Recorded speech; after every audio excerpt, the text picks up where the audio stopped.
Hello everybody, welcome back to another video. Hope you guys are all having a wonderful day. Today's upload is going to be just a US weather outlook, a long range forecast, and this is going to be something besides Hurricane Florence. Hurricane Florence will have an impact on the US, and just much greater than this area here in the southeast will have an impact on much of the United States. So we will be discussing that, but we won't be discussing Hurricane Florence in specific in this video because I have made several videos already in the past about this. So you should go check those videos out, and I may be uploading one in the next couple of days also. So if you like these type of updates, if you like these type of uploads, consider subscribing to my channel, consider liking the video.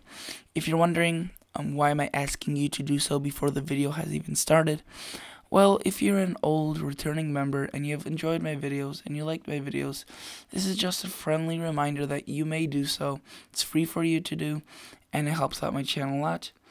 And if you are a new member, you could check out my channel, check out all my videos, see if this channel suits your needs, and then you could subscribe and or even like the video.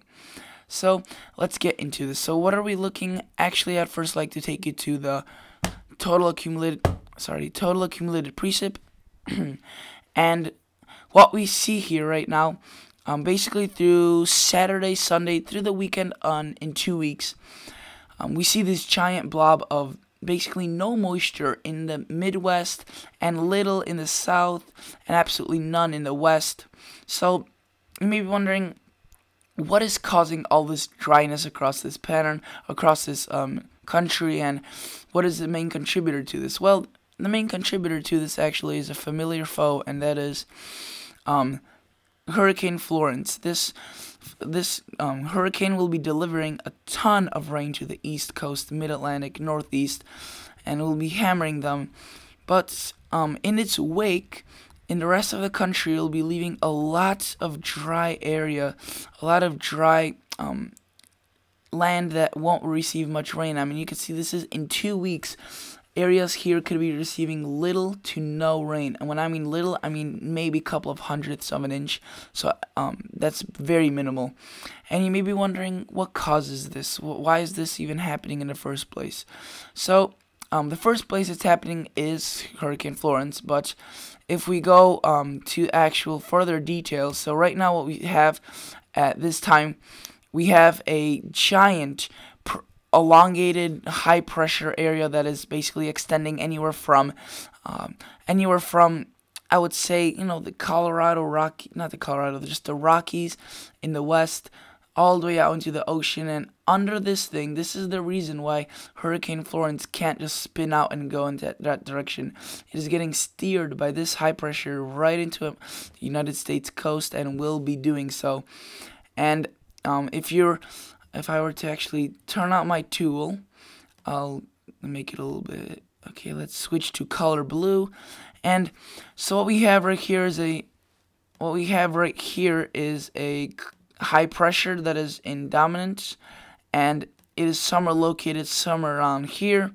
And what it is doing is sending its winds along this pattern, because it's spinning. All high pressures spin clockwise, so it's basically steering these winds something like this. And if we were to map this out, you could see that these winds essentially push Hurricane Florence onto the coast of Virginia, maybe South Carolina, most likely North Carolina at this point, but somewhere in that region it's pushing. But at the same time, any storm that tries making, you could see this storm right here is trying to make its way into the US, but this high pressure is just staying there like a stubborn high, and it's not moving. And eventually it does break down, but these storms just go to the north, and across this region what we get is basically an area of dry weather that will be contributing to the dryness and potential drought development across this country, across this area in the country, because it's steering all the rain, precipitation, the storms, anything that would be associated with rain is steering up, and north into Canada. So if we were to clear this away, close this, that's why we are seeing very little rainfall in this area. Overall, very little rain. And then you can see it starts breaking down, so a little bit more rain, and then it completely breaks down and we see way more rain. But that is not until basically late September, and we have a long time to late September, so that is something just to look at. If we were going to look at the, say, Patton Anomaly, which basically shows you the total precipitable water anomalies in the atmosphere, and obviously the more there's water in the atmosphere, the more humid it is. The more stormy it typically is with storms. And what you can see right here is Hurricane Florence bringing in tons of moisture into the East Coast. However, as we are doing this, you can see that there's just this high pressure, and it's not really allowing too much moisture into this area. This may be a little bit overdone by the precipitable total water, but it's just going to be very dry here. Nothing, even if there is going to be some light shades of green, it's just between 0.5 and 1, which isn't nothing great. And as I was talking about, these storms are going to get steered to the north, and then Hurricane Florence does bring in quite a bit of moisture with itself from the ocean. So if we were now go back to, say, relative humidity, this is another great example. This is the actual humidity, and you can see it does contribute to it. So it does contribute, I meant to say, to there's a relationship between the MSLP norm anomaly, or the PWET anomaly, and the relative humidity. So what we're looking at right here is basically, again, the high pressure steering a lot of dry air from the southwest and from just the deserts into a lot of locations in the Midwest and northern plains, and just the plains in general, and that will be leading to not favorable conditions for the storms. And as Hurricane Florence makes its way out of here, the high pressure breaks through, but still not much relief in terms of greens, which mean high humidity and stormy weather and rainfall. So you can see these storms tend to pass out here in the north, while this high pressure does break through later on.